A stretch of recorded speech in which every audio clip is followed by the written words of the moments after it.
What's up, guys? Welcome back to another episode of Site Visit. I'm Nick Schiffer and we are down in East Providence. So let me catch you up to speed. I introduced this project a couple months ago. We are finally into construction. We are going through the demolition phase. For the better part of the last about a year, we've been actually working with the architect on the design of this home. It's a small home, but it's a very complex home in the sense of exterior insulation details, glazing details, some crazy overhangs and cantilevers, but overall it was just a really complex home that was condensed into a small footprint. Looking forward, the last few weeks we've been working on permitting. Obviously getting to a point in the design getting into a point in the design where we were able to submit that for application. Went through the permitting process. Here on the coast, down in East Providence, we actually have to go through what is called CRMC. And we need to get approval on that because we are so close to the water. So that is kind of step one of the permitting process, followed by the actual building permit. We actually applied for a demolition permit first. And the original reason was so we could kind of get ahead on doing the demolition. But since we are working with the same contractor for demolition, site work, and foundation, we decided to delay demolition until we knew we were okay to build. We got that okay to build. We are now on site and the contractor is on site. We've ripped down the existing house, crunched that up, threw it in a couple dumpsters.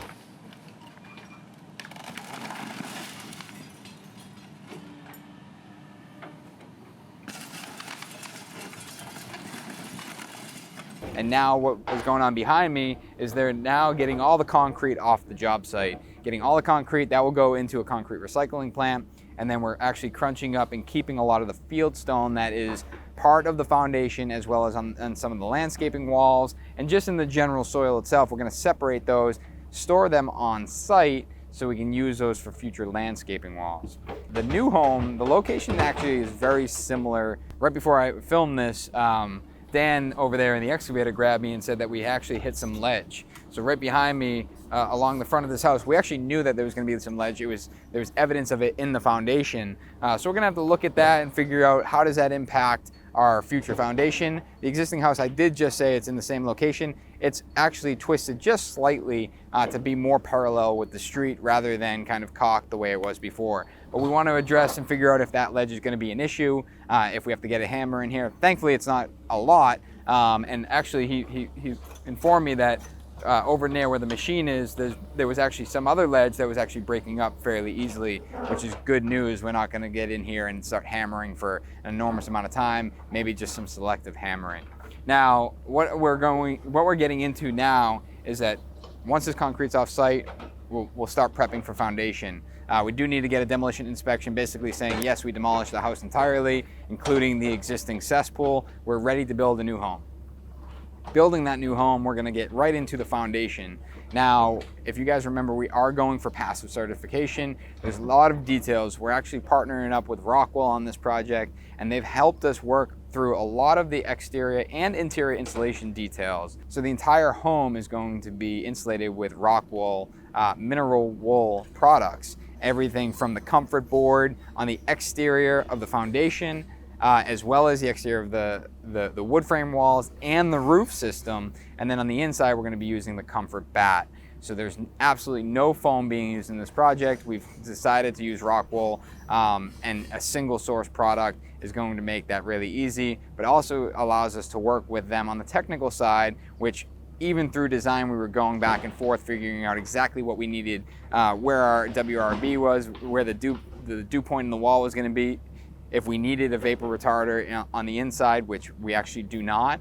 I believe there is a detail in the basement, but on the wood frame walls, we have enough exterior insulation where we're able to eliminate that, which is great because now our protection is all outboard, and we're not going to be running risk of the exterior wall having outlets in it that might impact that vapor retarder, and so on and so forth.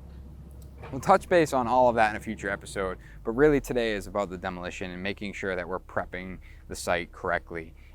It's important for us to make sure not only are we separating material, that we're making sure that we're recycling as much as possible, getting this material off-site and into the right facility. That's why the concrete is being done separately from the regular construction debris that is going into dumpsters. And from there, they'll sort it at the disposal yard and take it from there. So I talk about the CRMC, and really there's a lot of environmental control that we had to make sure that we took care of. One of the items that we actually installed was the silt fence. So behind me, obviously, you have all this dirt, and as it rains, you're gonna have runoff. That silt fence goes along the entire back. It's actually about a 50-foot drop to the water, but down below, in that protected zone, there's actually a bike path too. So we don't want any of this runoff going through there. So we had a contractor come out, set that silt fence, prevent any dirt runoff from happening.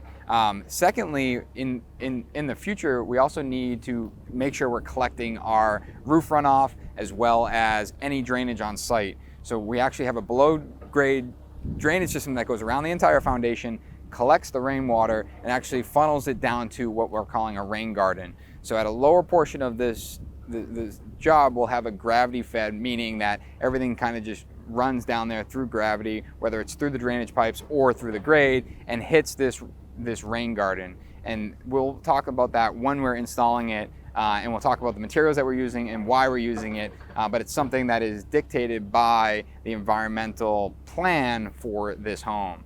Speaking of which, we also have, I had mentioned that we have a cesspool on this project. We've gotten rid of that. We're not doing a septic. There's actually sewer on the street, and when we did our due diligence in investigating that sewer, we actually found, to our surprise, that they ran the sewer line and actually teed off towards the home, which is great. They never tied it to the home, but they brought it all the way to the curb to make sure that if anyone were ever to want to connect the sewer, it was prepped. So we've reviewed the camera. We actually had our site guy dig down and actually locate the invert of that sewer. Now I'll tell you why that's important in a second, but we've located the invert of the sewer. Now we know that we can tie that into the home. We've also cut and capped the existing water and prepped that for a future water connection.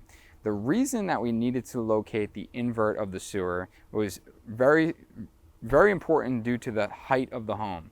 Now in the basement of this home, we are preparing to have a finished basement at a later time in this home's life. Right now, we want to make sure we're prepping for it. When you get into subterranean basements, oftentimes you're dealing with ejector pumps. So ejector pumps is essentially because you are lower than the sewer invert, so you need to collect the sewerage and then pump it up vertically and then out to an elevation that hits the sewer.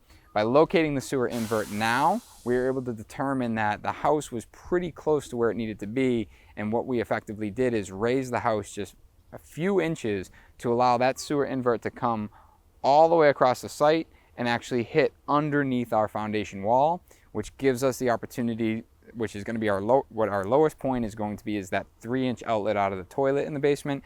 Gives us enough room to have that 3-inch outlet into a direct 90 going right out to the sewer. No need for an injector pump, less pumps to service, and overall just less to deal with. Obviously a cost savings, all of that, all by just determining the invert sewer height and then setting the house's elevation accordingly. I think he's out of here. We can kind of poke around over here. You can actually see down in the hole where that ledge I was talking about is. Right here, we are going to basically, once this site's all prepped and cleaned up and we start excavating for our foundation, we're actually going to have our site surveyor come out and he's going to locate the exact location of the house so we're not over excavating or putting the house in the wrong spot.